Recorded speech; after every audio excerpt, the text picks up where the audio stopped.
নমস্কার বন্ধুরা, আজ আমরা ক্লাস 10-এর অধ্যায় 8 ত্রিকোণমিতির পরিচয় চ্যাপ্টারটা পড়ব। প্রথম এক্সারসাইজ যেটা আছে ত্রিকোণমিতির পরিচয়ে, সেটা হচ্ছে ত্রিকোণমিতির পরিচয়। ত্রিকোণমিতির পরিচয়ে আমরা ত্রিভুজের যে তিনটি বাহু আছে সেগুলোর অনুপাত সম্পর্কে, কীভাবে অনুপাতের মান বের করতে হয় সেগুলো পড়ব।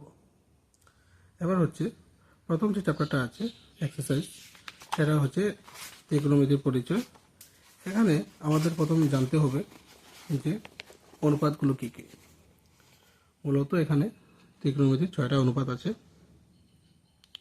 দেখো, আমি আমাদের অনুশীলনী শুরু করার আগে আমাদের যে অনুপাতগুলো আছে সেগুলো সম্পর্কে আমাদের জেনে নিতে হবে। তো দেখো, এখানে কিছু দেওয়া আছে যে সাইন, প্রথমে আছে সাইন থিটা, তারপরে আছে কস থিটা, আর আছে টেন থিটা। এবার এই যে সাইন থিটা, তার বিপরীত একটা অনুপাত আছে, সেটাকে আমরা বলতে পারি সাইনের যে বিপরীত সেটা হচ্ছে কসেক থিটা। কসের বিপরীত আছে আমাদের সেক থিটা, এবং টেনের বিপরীতে আছে কট থিটা। তো এগুলো আমাদের জানতে হবে যে এগুলোর মান কী কী হবে। আচ্ছা, প্রথমে আমরা এখানে একটা ত্রিভুজ অঙ্কন করি, যেটা সমকোণী ত্রিভুজ। আসলে এখানে এই ত্রিকোণমিতিতে আমরা এবার সমকোণী ত্রিভুজ নিয়ে, সমকোণী ত্রিভুজের বিভিন্ন বাহুর অনুপাতগুলো নির্ণয় করব। আমরা জানি সমকোণী ত্রিভুজে সমকোণ হচ্ছে একটা, এবং বাকি দুটো থাকছে আমাদের সূক্ষ্মকোণ। এবার এখানে নাম দিয়ে দিতে পারি, এটা এ, এটা বি, এবং এটা সি কোণ। এবার দেখো, আমরা জানি কি একটা ভূমি আছে, ত্রিভুজের একটা ভূমি থাকবে, একটা লম্ব থাকবে, এবং একটা অতিভুজও থাকবে। এখানে অতিভুজ হচ্ছে, এটা যে অতিভুজ, অতিভুজ হচ্ছে কোনো সমকোণী ত্রিভুজের দীর্ঘতম বাহু। আর ভূমি এবং লম্ব যেটা, সেটা অতিভুজের চাইতে ছোট হবে। সেটা যতই হোক না কেন, আমাদের ভূমি আর লম্ব যতই হোক না কেন, তার অল্প এক হলেও বড় হবে আমাদের অতিভুজ। তো এই যে এগুলো আমরা ত্রিকোণমিতির অনুপাতে এগুলোর মধ্যে সম্পর্ক স্থাপন করব। আচ্ছা, এখানে এটা তো আমাদের অতিভুজ, এবং সাধারণত এটা ভূমি এবং এটা লম্ব হবে। কিন্তু দেখো, এখানে ভূমি কিংবা লম্ব কোণের হিসাবে নির্ধারণ হয়। যদি সি কোণের হিসাবে দেখি, তাহলে মনে রাখবে এই যে সংলগ্ন বাহু যেটা আছে সেটাই হবে আমার ভূমি।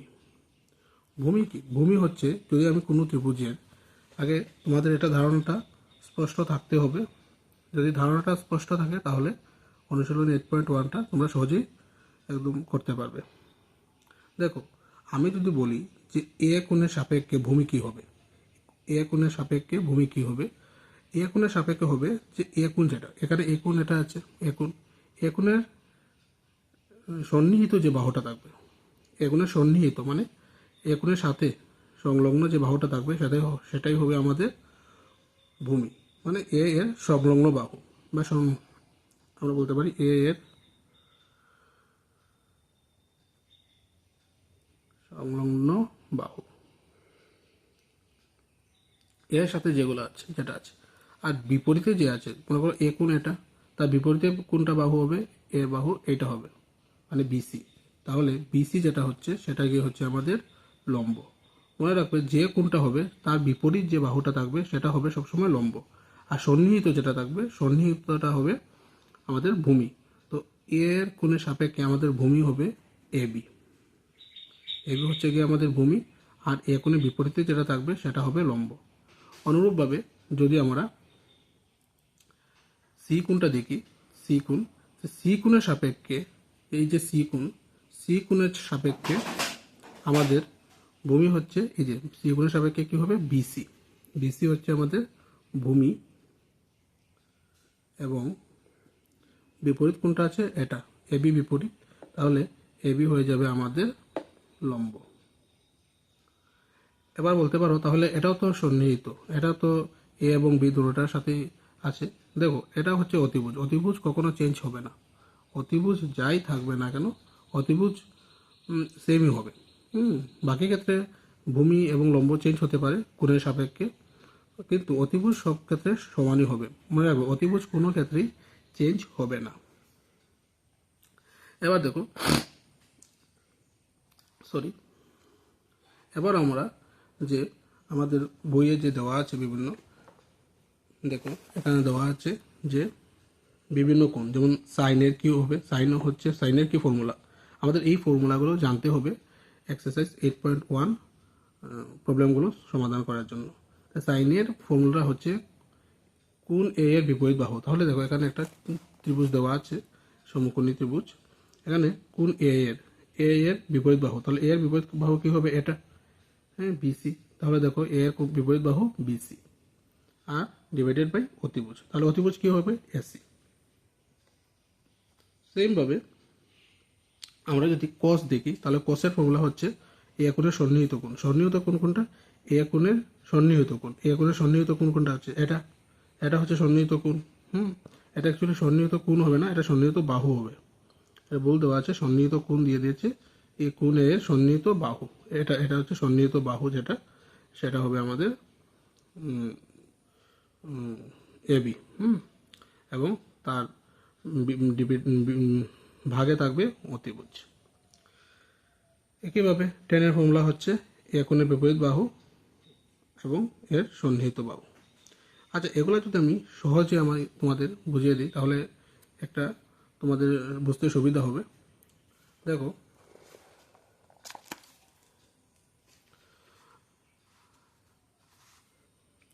প্রথমে যদি আমরা একটা সমকোণী ত্রিভুজ অঙ্কন করি, সমকোণী ত্রিভুজ,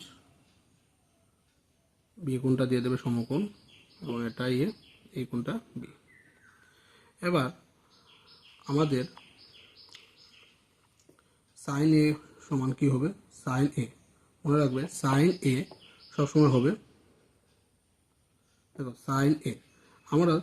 আমি আজকে তোমাদের একটা টেকনিক শেখাবো, এই টেকনিক অনুসরণ করলে তোমাদের এই যে ফর্মুলাগুলো আছে এগুলো তোমাদের মুখস্থ করতে হবে না, তোমরা টেকনিক অনুসারে এটা বুঝে নিতে পারবে এবং যে কোনো সময় তোমার সাইনের ফর্মুলা কী হবে বা কসের ফর্মুলা কী হবে বা সেকের ফর্মুলা কী হবে সবগুলো তোমরা নির্ধারণ করতে পারবে।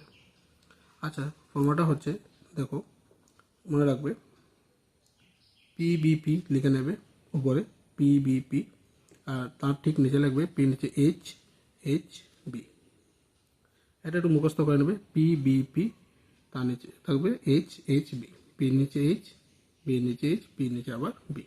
এখানে বলবে এখন পি আর বি এইচ এগুলো কি, পি হচ্ছে কি আমাদের, পি মানে পারপেন্ডিকুলার, ইংলিশে লম্বকে আমরা পারপেন্ডিকুলার বলি, তাহলে পারপেন্ডিকুলারকে পি দ্বারা প্রকাশ করা হয়।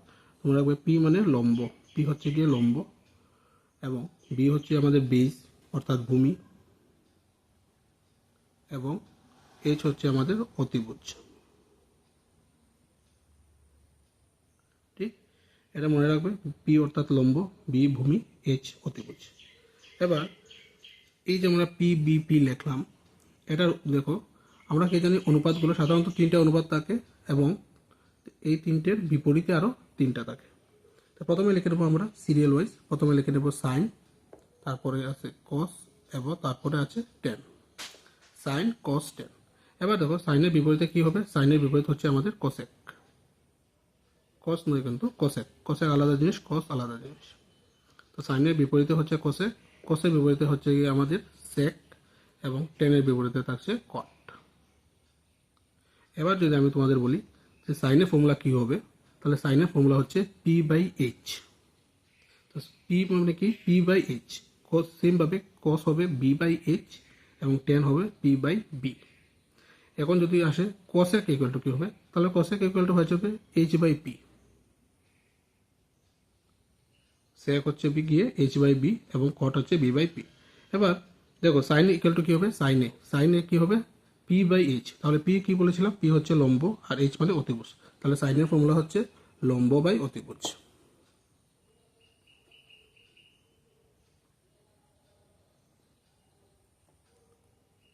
ঠিক আছে। এবার হচ্ছে সাইনের পরে কি আছে কস।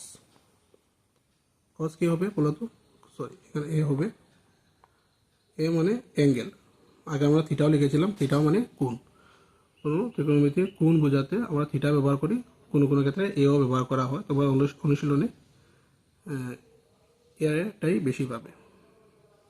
এবার দেখো কস মানে কি, কসের ফর্মুলা হচ্ছে বি বাই এইচ, অর্থাৎ বি কি বলেছিলাম, বি হচ্ছে ভূমি, তো ভূমি বাই অতিভুজ। কসের ফর্মুলা হচ্ছে ভূমি বাই অতিভুজ। এবার হচ্ছে আমাদের টেন, টেনের ফর্মুলা কী হবে বলতে পারবে?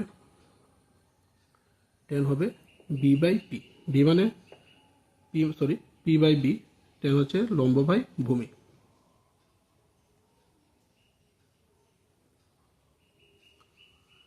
তাহলে বুঝতে পেরেছ?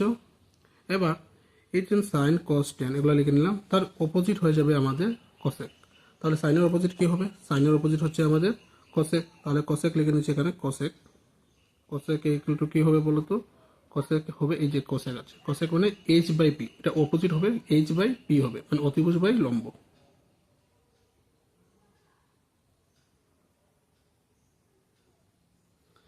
সেক হয়ে যাচ্ছে আমাদের, সেক হচ্ছে এইচ বাই বি, অর্থাৎ অতিভুজ বাই ভূমি।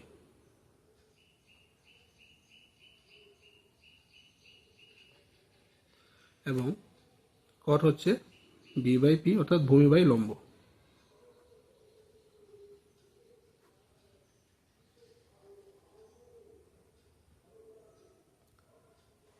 আশা করি তোমরা এটা বুঝতে পেরেছো। এখন দেখো আমি যে বলেছিলাম এই যে তিনটা সাইন কস এবং টেন, তার বিপরীতে কি হচ্ছে কোসেক। দেখো সাইনের অপোজিট কোসেক, তাহলে সাইন কি আসছিল আমাদের লম্ব বাই অতিভুজ, আর কোসেকটা হয়ে যাবে অতিভুজ বাই লম্ব। সেমভাবে কস কস হয়ে যাবে ভূমি বাই লম্ব, আর কসের অপোজিট কি আছে সেক, সেক হয়ে যাবে অতিভুজ বাই ভূমি। টেন আছে লম্ব বাই ভূমি এবং কট হচ্ছে ভূমি বাই লম্ব। এগুলো যদি তুমি মুখস্থ করে নাও, তাহলে এক্সারসাইজ 8.1 সবগুলা সমস্যায় আমরা ইজিলি সমাধান করতে পারবো। এবং এগুলো সাধারণত মুখস্থ করতে হবে না, সাধারণত তোমাদের এগুলো বই থেকে মুখস্থ করতে হয়। কোনো কোনো সময় এটাতে কনফিউশন আসতে পারে, সাইনের জায়গাতে কসের মান যদি আমরা ভুলে ভুলে লিখে নিই তাহলে তো শেষ। তো আমরা এই যে সমস্যা কাটানোর জন্য আমি তোমাদের এই যে টেকনিকটা বলে দিলাম, এই টেকনিকটা তোমরা মুখস্থ করে নেবে। এই টেকনিকটা যদি তোমরা মুখস্থ করে নাও তাহলে তোমাদের আর কোনো সমস্যা থাকবে না। প্রথম যে এক্সারসাইজ যেটা আছে সেটা সবগুলা প্রবলেমের জন্য। মনে রাখবে পি বি পি, তার নিচে হবে এইচ এইচ বি। তো পির উপর আমরা লিখে নিলাম সাইন, বির উপর কস, তারপরে টেন এবং তার বিপরীতগুলো তার নিচে নিচে লিখে নিলাম, হয়ে গেল। শুধু মনে রাখতে হবে পি মানে পারপেন্ডিকুলার অর্থাৎ লম্ব, বি হচ্ছে ভূমি এবং এইচ হচ্ছে অতিভুজ। এবার এটা ছাড়াও অন্য কিছু সাধারণ যে আমাদের ফর্মুলা আছে যেটা আমাদের কাজে লাগে ত্রিকোণমিতির বেসিক কিছু ফর্মুলা, সেটা হচ্ছে আমাদের মনে করো সাইনে বা সাইন থিটা। সাইন থিটা মনে রাখবে, সাইন থিটা হবে 1/cosec থিটা। 1/cosec থিটা হচ্ছে আমাদের সাইন থিটা। সেমভাবে cosec থিটা হবে কি? cosec থিটা হবে 1/sin theta. sin theta equal two 1/cosec theta এবং cosec theta equal two 1/sin theta. এবার হচ্ছে cos থিটা। cos থিটা হবে 1/sec থিটা এবং sec থিটা হচ্ছে 1/cosec থিটা। সরি এটা cos থিটা হবে, cosec theta. cos theta equal two 1/sec theta এবং sec theta equal two 1/cos theta. এবার হয়ে গেল tan থিটা। tan থিটা হচ্ছে 1/cot থিটা এবং cot থিটা হচ্ছে 1/tan থিটা। এছাড়াও আমাদের এই যে টেনের এবং কটের আলাদা একটা ফর্মুলা আছে, মনে রাখবে tan থিটা ইকুয়াল টু হচ্ছে sin theta by cos theta. sin theta by cos theta হচ্ছে tan থিটার ফর্মুলা। এখানে সাইন এবং কসই আছে, কস হবে, এখানে কসেক হবে না, এটা কসই হবে। সাইন এবং cos, sine theta by cos theta equal to আমাদের টেন হয়ে যাবে, টেন থিটা। তো যেহেতু tan theta equal to sine theta by cos theta, তাহলে তার ঠিক অপোজিট যেটা কট থিটা হয়ে যাবে আমাদের cos theta by sine theta. এগুলো হচ্ছে আমাদের ত্রিকোণমিতির বেসিক কিছু ফর্মুলা। এছাড়াও অন্য ফর্মুলাও আছে যেগুলো তোমরা পরের এক্সারসাইজের জন্য আলাদা আলাদা ফর্মুলা আছে, এগুলো পরে কোনো ইন্ট্রোডাকশন ভিডিওতে আমি তোমাদের পরিচয় করিয়ে দেব। আশা করি তোমরা 8.1-এর জন্য যে বেসিক যে আমাদের আইডেন্টিটি সেগুলো তোমরা বুঝতে পেরেছো। অ্যাকচুয়ালি এগুলো হচ্ছে আইডেন্টিটি, এগুলো আমাদের পরিচয়, এগুলো জেনে নিতে হবে।